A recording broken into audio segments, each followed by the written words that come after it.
أهلا بيكم.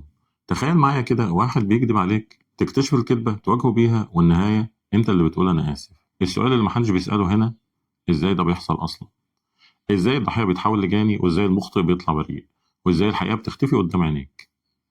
الإجابة مش هتعجبك، لأن في لعبة نفسية كاملة بتتلعب عليك كل يوم، ولو معرفتهاش هتفضل تدور في نفس الدايرة. أنت بتواجه، هو يهاجم، فأنت تدافع عن نفسك، وفي الآخر أنت اللي تعتذر. اللعبة دي اسمها قلب الترابيزة، وفي الحلقة دي هنشرح ازاي بتتلعب عليك اللعبة دي. أنا إسماعيل أحمد، ودي قناة الجانب الرمادي. يلا بينا نبدأ.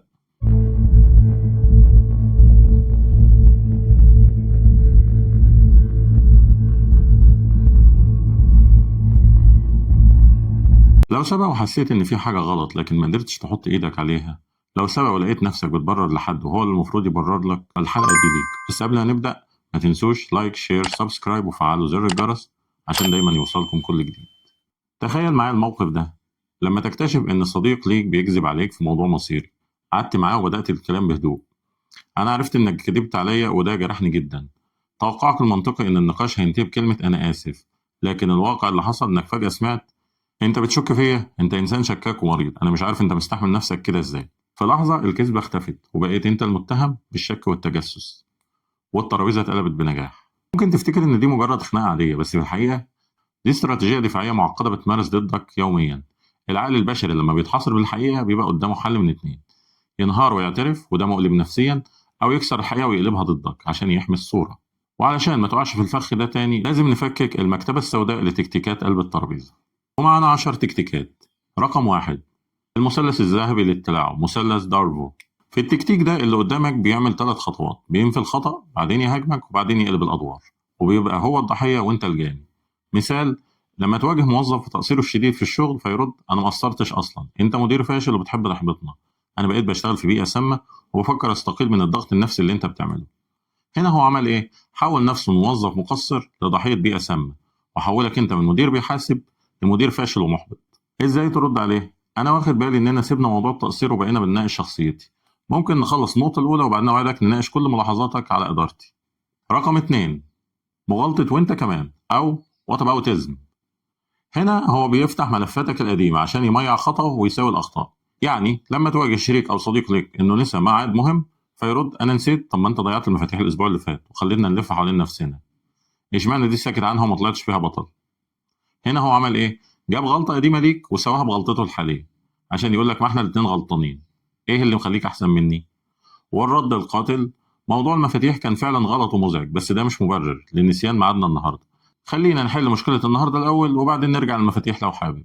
رقم 3: شيطنة رد الفعل أو reactionary abuse. في التكتيك ده هو بيستفزك عمدا عشان تفقد أعصابك، وبعدين يستخدم انفعالك ضدك كدليل إن أنت المسيء. مثال: لما يتجاهل كلامك ببرود ويسكت، وبعدين أنت تصرخ من الغضب فيقول بهدوء: شايفين؟ ده مجنون، أنا مستحيل أتناقش مع حد بالهمجية دي، أنت لازم تروح تتعالج. هنا هو عمل إيه؟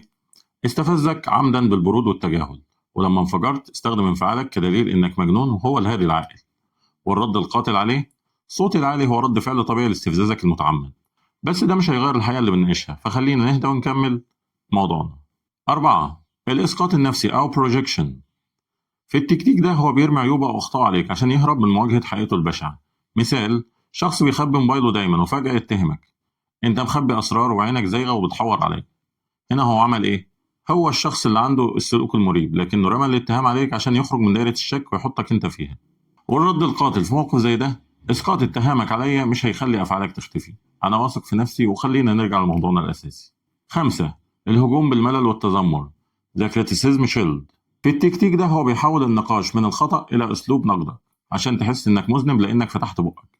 مثال: لما تواجه شريك حياتك بمشكلة أو تغير سلوكه فيرد بتذمر: أنا زهقت من لومك، هو كل شوية نقد، أنت بتشوفش غير الوحش، حياتنا بقت نكد بسببك. هنا هو عمل إيه؟ نقل المسؤولية من فعله الخطأ لفعلك اللي هو النقد، وخلاك تحس إنك السبب في النكد مش هو اللي بيغلط. رد القاتل: أنا كمان زهقت من تكرار الأفعال اللي بتضطرني للنقد، لو بطلت تعمل الفعل أنا هبطل أنتقد فورا.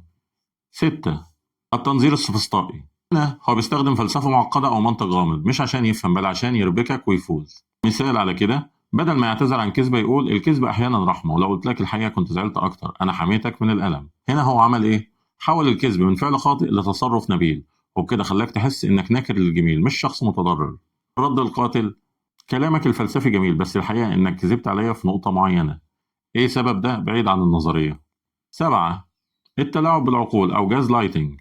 في التكتيك ده هو بيشكك في ذاكرتك وإدراكك أو حواسك علشان تفقد ثقتك في نفسك وتتراجع. ومثال على كده: أنا ما قلتش الكلام ده أبدا، شكلك بيتهيألك من كتر الضغط. راجع نفسك وتأكد، أنت شكلك ذاكرتك بقت ضعيفة. هنا هو عمل إيه؟ نفى الواقع اللي حصل وشككك في عقلك وذاكرتك عشان تبدأ تقول لنفسك يمكن أنا فعلا غلطان. والرد القاتل: أنا عارف أنا شفت إيه وسمعت إيه كويس وذاكرتي كويسة، فبلاش تشككني في الحقيقة اللي حصلت وتعالى نناقشها بوضوح. 8. الهروب للأمام أو the red herring. هنا في التكتيك ده ببساطة هو بيرمي موضوع قنبلة ملوش علاقة بالموضوع الأساسي عشان ياخد انتباهك بعيد عن المواجهة. يعني إيه؟ تعال نشوف المثال ده.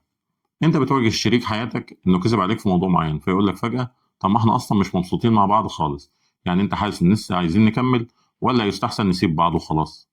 شوف هنا هو عمل إيه، هو حول الموضوع من كذبة محددة لمستقبل العلاقة كلها عشان يهرب من المحاسبة ويخليك تدافع عن العلاقة بدل ما تحاسبه.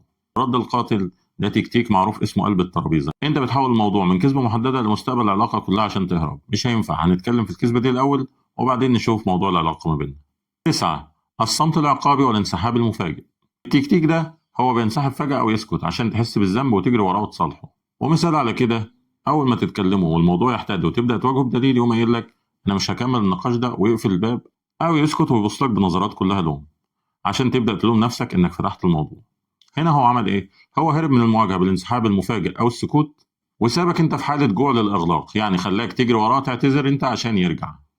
والرد الصح هنا: لما تحب تتكلم كشخص ناضج وتتحمل مسؤولية أفعالك أنا موجود، غير كده مش هتحايل عليك. 10. التبرير بالغير أو externalizing blame.